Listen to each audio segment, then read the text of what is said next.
101.1 FM Radio Business and Entertainment. Halo Sobat Bisnis, selamat pagi. Ketemu lagi bareng Novita di Zona 1014 edisi 31 Maret 2023. Sobat Bisnis, hari ini Novita nggak sendirian lagi nih siarannya. Novita ditemenin sama kakak cantik dari Universitas Muhammadiyah Universitas Lampung. Sorry.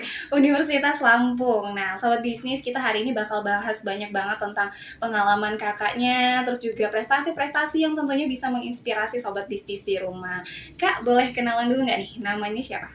Oh iya, selamat pagi, assalamualaikum warahmatullahi wabarakatuh. Waalaikumsalam. Saya Padilla, Oke. mahasiswi Administrasi Negara FISIP Universitas Lampung. Asli saya sekarang tinggal di Kampung Baru, Bumi Mati 2, Bantar Lampung, dan asli saya itu di Sumatera Selatan, tepatnya di Desa Tebing Abang, Banyuasin. Wah, lumayan jauh juga ya Kak ya. Ternyata Kakak ini adalah wanita hebat. Dia bisa ngekos berarti di sini ya Kak ya? Iya, Wah, kos. keren banget. Anak kos. Siapa nih yang di rumah anak kosan? Gimana Kak selama ngekos? Seru atau ada masalah-masalah? Seru, banyak dukanya, Waduh. banyak senangnya juga. Apalagi puasa nih ya, jauh dari orang tua gitu kan. Betul, harus memanage duit juga kan. Waduh, ini nih kalau misalnya mau ngomong soal keuangan boleh nih nanti share sama Kak Fadila. Boleh. Oke Kak Fadila, sekarang kesibukannya ada apa aja nih? Kesibukannya sekarang ya sebagai mahasiswi semester akhir di Universitas Lampung, dan sekarang sedang mempersiapkan persyaratan-persyaratan juga untuk memasuki wisuda pada bulan Mei nanti insya Allah. Dan sekarang juga masih belajar tahsin di Lastas Dewan Dakwah Lampung setiap hari Senin, dan kelas tambahan setiap hari Rabu. Saya juga sebagai ZIS konsultan atau konsultan zakat infak dan sedekah di Lasnas Dewan Dakwah Lampung. Saya juga bergabung di Madrasah Relawan Lampung dari akhir 2020, dan sampai sekarang itu masih ikut membersamai kegiatan-kegiatannya, yang dimana salah satu kegiatannya itu semarak atau sedekah makan rakyat yang dilaksanakan setiap hari Jumat, setiap minggu, setiap hari Jumat, yang dimana lokasinya itu berbeda-beda. Kemudian saya juga sebagai founder di Rumah Kreativitas Islam, itu komunitas kecil-kecilan di desa saya sendiri di Sumatera Selatan yang bergerak di bidang pendidikan non formal, untuk bidang kemanusiaan, dan untuk mengasah skill maupun kreativitas anak-anak di desa itu. Wah, luar biasa banget ya Sobat Bisnis. Ayo siapa nih yang dikit-dikit tahu nih tentang apa yang kakaknya bahas. Keren banget ya Kak, ternyata pengalamannya banyak dan kegiatannya juga lumayan banyak banget ya. Jadi nggak berasa-berasa banget sebagai anak kosan di rumah. Iya, betul. Itu dimulai dari kakak masih sekolah atau dimulai dari kuliah nih, kegiatan-kegiatan positif yang seperti ini? Kegiatan positif itu dimulai dari pas sekolah, pas SMA itu kan ikut ekskul juga, ekskul karya ilmiah, ekskul seni tari, juga sempat ikut sastra bahasa juga.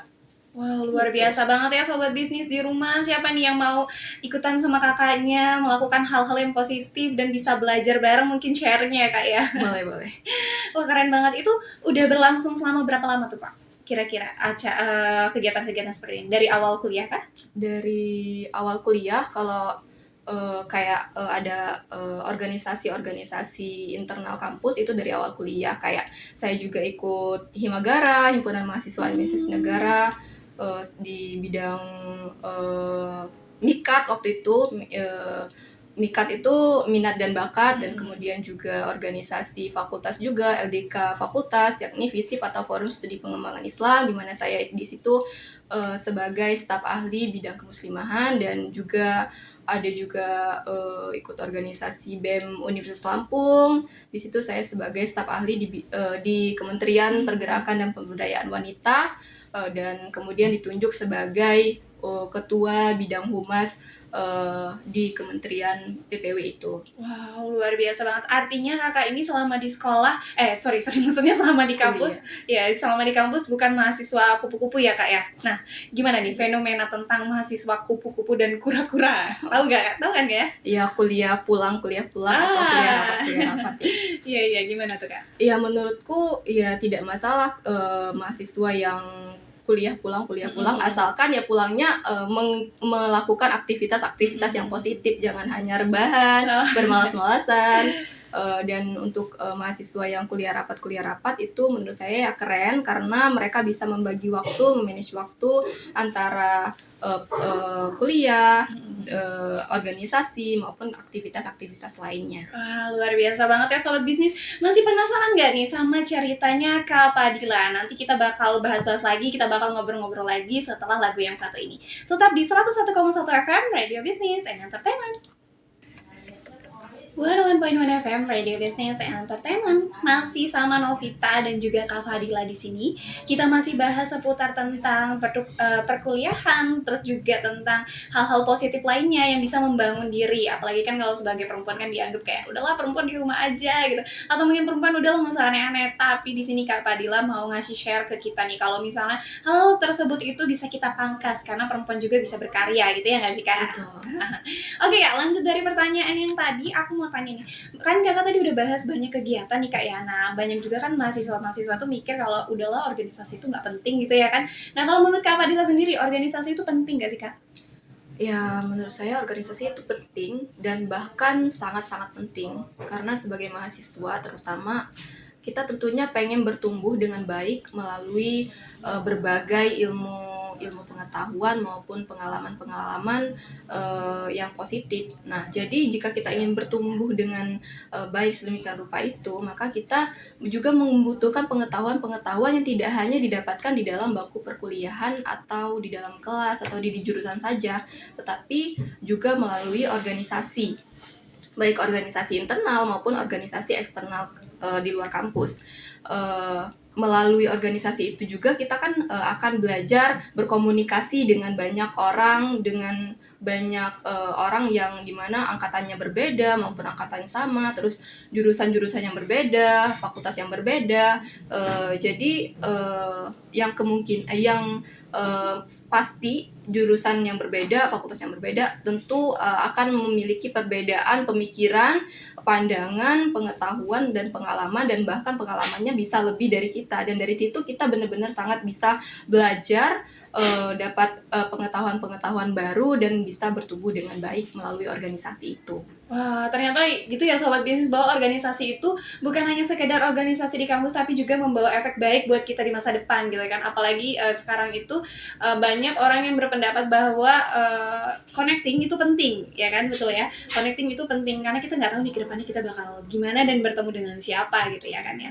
Nah Kak, kalau misalnya organisasi itu pasti erat kaitannya dengan kuliah gitu Kak ya. Terus gimana nih Kak pendapat Kakak tentang orang-orang yang bilang ngapain sih kuliah gitu kan, belum tentu juga dapat kerjaan, banyak kok sarjana nganggur gitu kan, atau mungkin bahkan banyak banget orang-orang yang nggak kerja tapi dia malah jadi orang terkaya di dunia. Nah, gimana tuh Kak pendapat Kakak tentang hal ini?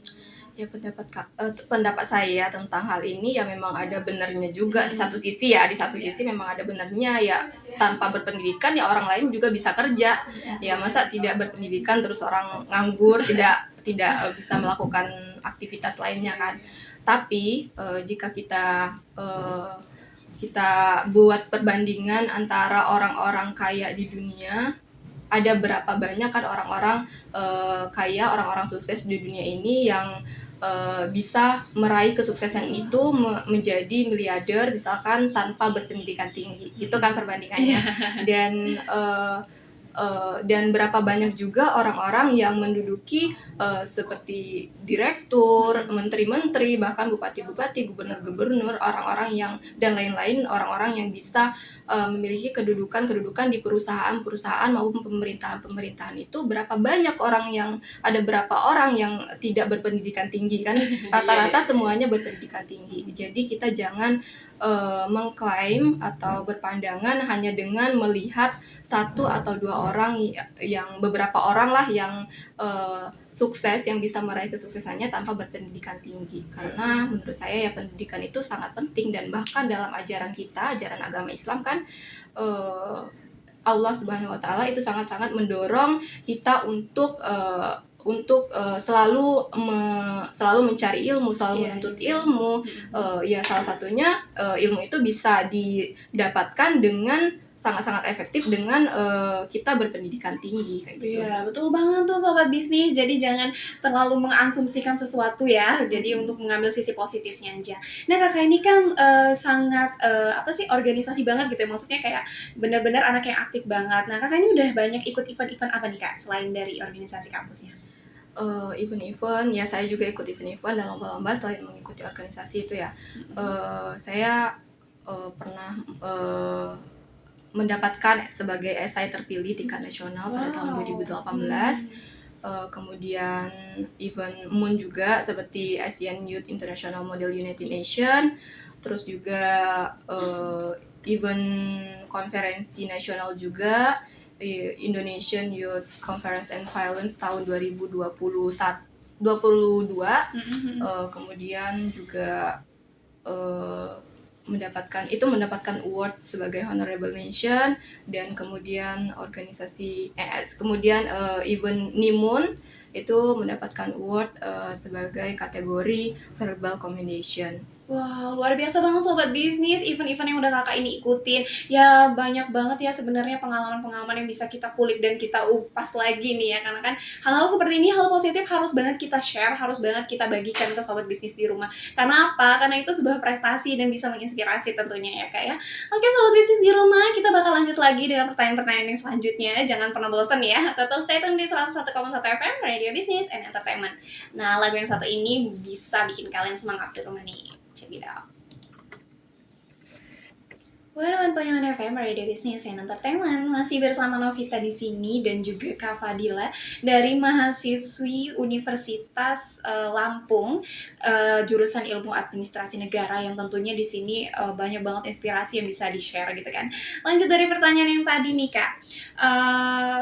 Jadi kakak kan sangat mengutamakan pendidikan nih Kak, dan udah banyak banget ikutin organisasi internal maupun eksternal gitu kan. Nah Kak, pernah dapetin penghargaan apa aja sih, dan ikut event itu dapetin penghargaan apa aja gitu? Boleh nggak di-share sama sobat bisnis di rumah nih? Boleh. Jadi ya yang pertama tadi kan esai terpilih tingkat nasional pada tahun 2018 yang diadakan oleh Jejak Publisher, yang terus ada memperoleh award kategori mahasiswa award di bidang akademik yang dilaksanakan oleh Himagara Award tahun 2021. Kemudian juara 2 video kreatif yang dilaksanakan dalam LLF yang dilakukan oleh komunitas Balik Lampung pada tahun 2021. Kemudian memperoleh award juga kategori verbal communication yang dilaksanakan oleh Nimun pada tahun 2021.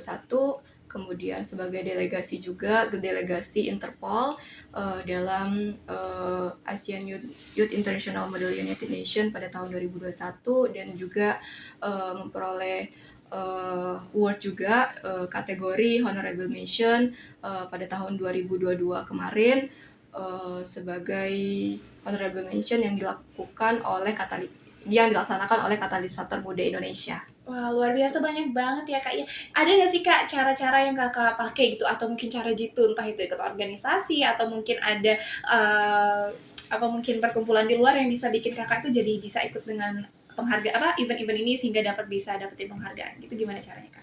Ya tentu dengan banyak belajar juga, dan di jurusan saya itu kan juga diajarkan bagaimana cara menganalisis suatu kebijakan, baik formulasi kebijakannya, bagaimana implementasinya, dan pengevaluasiannya kayak gimana. Nah itu saya sangat-sangat berterima kasih kepada dosen yang sudah mengajar di kelas, karena itu sangat berguna dalam saya mengikuti event, sangat-sangat terpakai untuk menganalisis kebijakan-kebijakan, isu-isu, mencari permasalahan-permasalahan, isu-isu publik, kemudian dianalisis kebijakannya itu sudah terimplementasikan dengan baik atau tidak.